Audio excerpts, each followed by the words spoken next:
دا بیا د انسان په وجود کې دننه د امتحان رب کریم یو عجبه مرحله یې ده. زه اسې د ځان په هغه باندې فکر باندې وایم د کتاب حواله مې نه درللې خو ځان سره دا خبر سره کوم ګورې د شونډې نه پاس ویښتان هم الله تعالی شنه کړي دي لاندې هم الله تعالی شنه کړي دي خو په موږ امتحان د پاسو ویښتانو راته وي چې دا به لنډوي او د لاندې ویښتانو راته وي دا به اوږدوي د خرګ ویښتان هم الله تعالی پیدا کړي دي د سینې ویښتان هم الله تعالی پیدا کړي دي خو موږ ته وایي چې د خرګ ویښتان دا به لرې کوئ د نامه نه پورته ویښتان هم الله تعالی پیدا کړي دي لاندې هم پیدا کړي د نامه نه لاندې به دا ناسنت پیدا کړي بیا تا ته وایي چې اوس سنت که دا پرده ته تر پرې کړه دا د امتحان مرحله ده. نو حضرت پیغمبر صلی الله علیه وسلم د څو شیانو بیان کړی ده چې دا د فطرت د جملې نه دي په بعضې روایاتو کې اختصار په بعضو کې لږ تفصیل 5 شیان د فطرت څه معنی د ټولو انبیاو علیهم السلام عادت مبارکه ده دا ګواکې لکه د انسان د انسانیت تقاضا ده فطرت کل مولود یولد علی الفطره سنتي چې الک سنت کول دي د موږ تاسو په امتونو کې رواج شته الحمدلله استحداد د نامه نه لاندې ویښتان رخیل نطف الابد د خرګو ویښتان یستل دا تعبیر کې فرق ته اشاره ده او د نوکانو لنډول د بریتو لنډول دا د سنتو د انبیاء علیهم السلام د ټولو دستور او عادت ده. بیا په دغه کې بیرته د نوکانو په باب کې نوکان پرې کول په کومه طریقه بریتونه څومره لنډول ګیره څومره اوږدول خرګو د نامه لاندې ویښتان په څومره وخت کې لرې کول په دغه کې بیا مجموعه مشترکه خبره وکړو د بریتو لنډول د نوکانو لنډول د خرګو د نامه لاندې ویښتان لرې کول د دغو هغه لویه نه لویه موده 40 شپې ده د یغه نه بعد ذات عتاب متوجه کیږي مستحب طریقه کې جمعه ده چې په جمعه باندې دا شیان لري شي صفای د اهتمام د ځان وشي ادنا مقام جمعه لوی مقام 40 شپې مابین کې ذات مخکې موږ تاسو ترمذی شریف کې ویلو د وطنونو پر کې په بعضي وطنونو کې ویښتان زر لویږي په بعضي کې ډیر زر نه لویږي نو چا لاس شپو کې خولې دي چا په 15 شپو کې خولې خو ادنا مقام یو جمعه او لوی مقام 40 شپې بیا د دغه نوکانو د پرې کولو اسانه او مسنونه طریقه دا ده چې د ښي لاس د دغې ګوتې سبابې نه نوکان پرې کول شروع شي دا بټه ګوته پرېږدي دا نوک را پرېږدي دا پرېږدي دا پرېږدي دا پرېږدي بیا په دغه لاس کې د دغه کنکۍ ګوتې نه شروع شي چې دغه ځای ته یې ورسول دا هم پرېږدي بیرته به دا د ښی لاس دغه ګوته بیا پرېږدي چې ابتدا هم په ښي لاس راشي انتها هم په ښي لاس باندې راشي دا د لاس په نوکانو کې د پښو په نوکانو کې چې قدمونه داسې دي نو هغه به د دغه ښۍ پښې د دا کنکۍ ګوتې نه را شروع کړي داسې به راځي داسې به پسې ځي په هغه کنکۍ ګوته به یې ختموي هلته ګوتې په مابین کې پرېښودل نشته. دوم د بریتو په متعلق کې قص احفا انحاک داسې الفاظ راځي نو علما دا وی چې د بریتو په باب کې رخیل نشته امام مالک صاحب مسله بولي ځکه دا الفاظ راغلي دي لنډول شته د امام صاحب پر رخیل هم جائز دي مسله نه ده خو بهتره دا ده چې په بیاتي باندې پریشي چې د قص الفاظ اطلاق په وشي نور په دغه کې مبالغه ابن عمر رضی الله عنه په بیاتي دومره لنډول چې اعلان د پوستکۍ به تر لیدای کېدو دا احپام په بیخ لنډول ته ویل کېږي انحاکم چې دا ورته ویل کېږي حضرت عمر فاروق رضی الله عنه دغه ویښتان سبالتین چې د بریتو د دغه ځای سره ده د دغه جواز ثبوت هم راغلی دی چې دا ځای اوږد پرېښی ده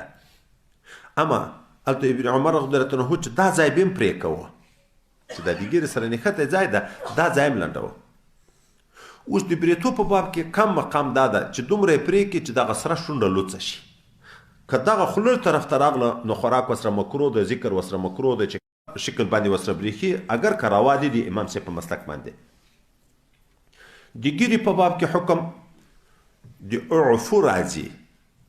د اوږدولو حکم چې ګیرې اوږدې کوي. ګیرې د حضرت پیغمبر علیه الصلاة والسلام ګیره مبارکه هغه ټول عمر لنډه شوې نه ده په قول مختار. قول عملی حدیث قولی هم راغلی ده د اوږدولو، اما پس عمل د صحابه دا ثابته ده چې ابن عمر رضی الله عنه د حج یا د عمرې نه چې ځان به حلالوه ګیره به داسې قبضه کړه، د قبضې نه زائد پرې عمل وای د ابن عمر راغلی. خو چونکې مخکې موږ ویلو چې دی تابع تام د سنتو د پیغمبر علیه السلام ده، کیدای شي چې کوم وخت پیغمبر علیه السلام د زیاتو ویښتانو په پرې کولو لیدلی وي، ځکه دی خو ډېر تابع تام چاپالیاره کې به ما د په نقش قدم باندې به رفتار او هر څه کول. نو تر قبضې پورې اوږدول د ګیرې واجب دي. دلته به دا الفاظ ذاتي واورو. علما د ګیرې په باب کې د سنتو الفاظ و ذکر کوي، وایي په دې لحاظ باندې چې ثبوت په احادیثو مبارکه و ده، اما دی واجب، ځکه سنت کله کله پیغمبر علیه السلام پریښي وي، اما د ګیرې رخیل په ټول عمر نه دی راغلی. نو ګیره حکمان د حکم په لحاظ باندې واجب ده، خو اوږدول تر د قبضې په انداز، د قبضې انداز باندې ګیره اوږدول واجب، د دغه قبضې نه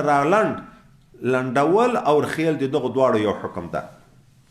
دا په ترک دی واجب. نو لحاظه دغه د موږ د فقه کتابونه فاسق ویي چې شاهدي مردوده ده.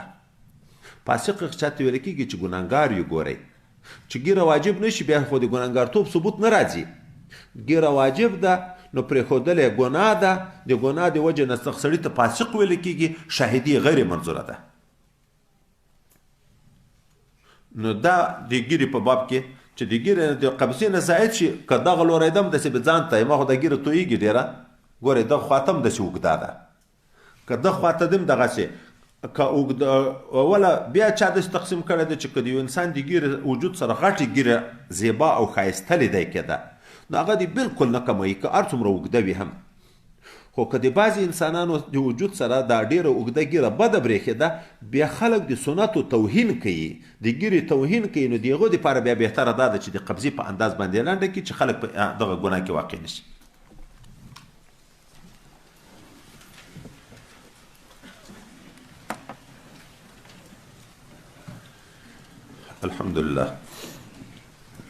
الحمد لله رب العالمين والعاقبة للمتقين والصلاة والسلام على حضرة رسوله محمد وعلى آله وأصحابه أجمعين.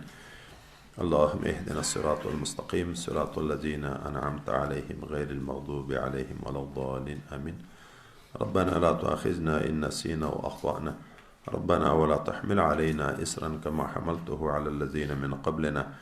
ربنا ولا تحملنا ما لا طاقة لنا به، واعف عنا واغفر لنا وارحمنا أنت مولانا فانصرنا على القوم الكافرين. ربنا آتنا في الدنيا حسنة وفي الآخرة حسنة وقنا عذاب النار وأدخلنا الجنة مع الأبرار يا عزيز يا غفار يا رب العالمين. خدای دې متعال موږ ټولو ته خپله رضا نصیب وګرځي. الله ټول طاعات عبادات بندګي مو په خپل دربار کې قبول وګرځي، ټولو کړو ګناهونو مو مغفرت نصیب وګرځي، آینده ژوند د استقامت شریعت نصیب وګرځي. رب کریمه څومره مسلمانان چې موږ ته دعاوې کوي یا د موږ نه دعاوې غواړي، اخلاص کې، محبت کې، خدمت کې، معاونت کې، د ټولو په شر دروس حاجتونه دیني او دنیوي د غیب د خزانونو پوره کړي، د آفاتو بلیاتو مشکلاتو نه حفاظت نصیب وګرځي. خدای دې متعالی د ټولو اسلامي ملکو حفاظت وکړي، د افغانستان په حال باندې خصوصي رحم وکړي.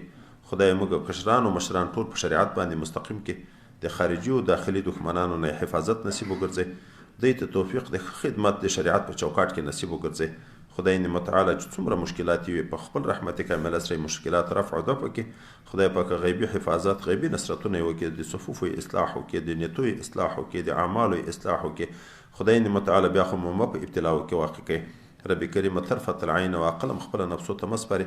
دلته چې څومره څوک راځي خدای پاک ټول ته خپل رضا نصیب کړي، خالي دې دغه ځای نه ما به الله علم ظاهر او باطن کې ترقی نصیب وګرځي، د ټولو په شر دروس حاجتونه پوره وګرځي، د آفات او بلیات او مشکلاتو نه حفاظت نصیب وګرځي.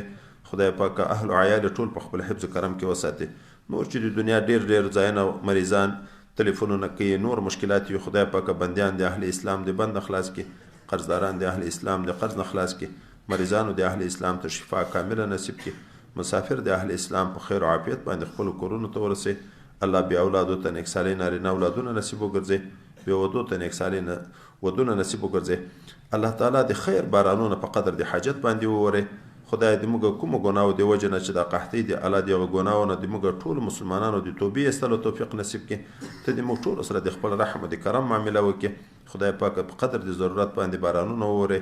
د دنیا او د آخرت د خوشحالي زندگی ټولو مسلمانانو ته نصیب کړي. وصلی الله تعالی علی خیر خلقه محمد وعلى آله وصحبه